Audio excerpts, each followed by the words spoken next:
روزوں میں جس بیسک چیز سے منع کیا گیا ہے ہم نے روزے اسی چیز کے بارے میں بنا دیے. We've made it all about food. جو ہم افطاری سے کھانا شروع کرتے ہیں تو سحری تک ٹھونستے ہی رہتے ہیں. جب 2016 میں جاپانیز بایولوجسٹ یوشی نوری اوسومی کو میڈیسن کا نوبیل انعام دیا گیا تو پاکستان میں لوگوں نے ہنگامہ کر دیا کہ دیکھا اسلام نے یہ بات 1400 سال پہلے ہی بتا دی تھی.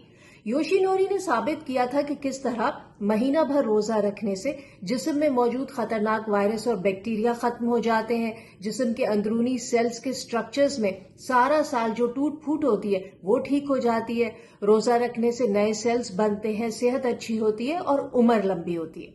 اسی لیے صدیوں سے روزوں کو طویل عمری سے جوڑا جاتا رہا ہے. یہاں تک ہمارے مطلب کی بات تھی تو ہم نے خوب اس کا ڈھنڈورا پیٹا. یوشی نوری نے اس سے آگے جو کہا وہ ہم اگنور کر گئے.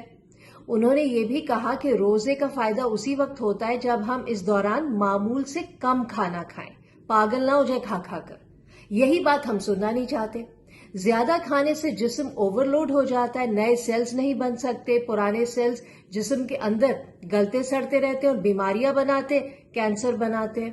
اسلام بھی یہی کہتا ہے کہ رمضان میں سمپل کھاؤ اور کم کھاؤ، لیکن ہمیں تو جیسے ہڑک ہو جاتی کھانے کی.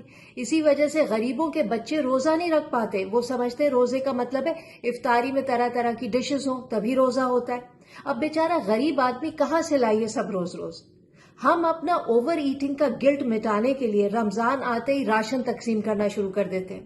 پورے مہینے کی زکوٰۃ رمضان میں نکالتے ہیں کہ جی 70 گنا ثواب ملے گا. اس سے پھر راشن بانٹتے. یہ نہیں سوچتے کہ جسے راشن دے رہے ہیں اسے باقی 11 مہینے بھی بھوک لگتی ہے.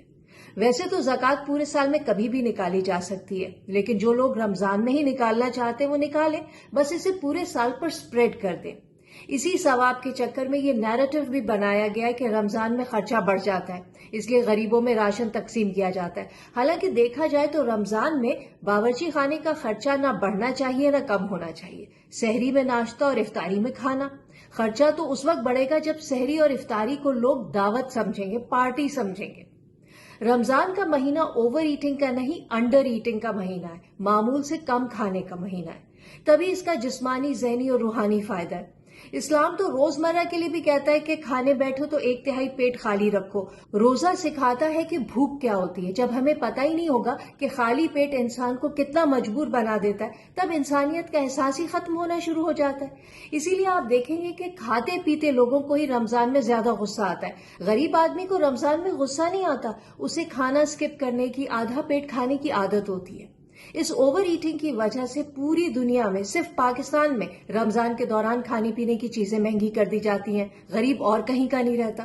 جب ان سے کہو کہ جو چیز مہنگی ہے اس کا 2-3 دن بائیکاٹ کرو تو لوگ کہتے ہیں کہ یہی تو مہینہ ہے جس میں ہم پھل فروٹ کھاتے ہیں یا ہمارے بچے ضد کرتے ہیں. تو بھائی تمہارے اپنے ہی بچے ہیں نا، روکو انہیں، منع کرو، سمجھاؤ کہ سماجی بہتری کے لیے، گریٹر گڈ کے لیے اگر 2-4 دن پھل نہیں کھاؤ گے تو کچھ نہیں ہوگا، صحت ہی اچھی ہوگی.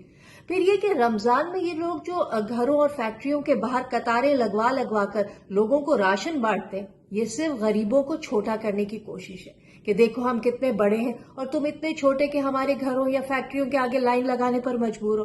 ہم نے تو سنا تھا زکوٰۃ صدقہ ایسے دو کہ دوسرے ہاتھ کو پتہ نہ چلے. یہاں تو مسجدوں سے اعلان ہوتا ہے، اخباروں میں تصویریں لگتی ہیں.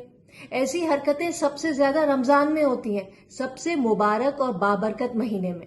تو پلیز رمضان کو بتائے ہوئے طریقے سے گزارے، سمپل بنائیں. دوسروں کے لیے نہ صحیح، اپنے جسم کو ریسیٹ کرنے کے لیے، اپنی لمبی عمر کے لیے روزوں کو نارملائز کریں.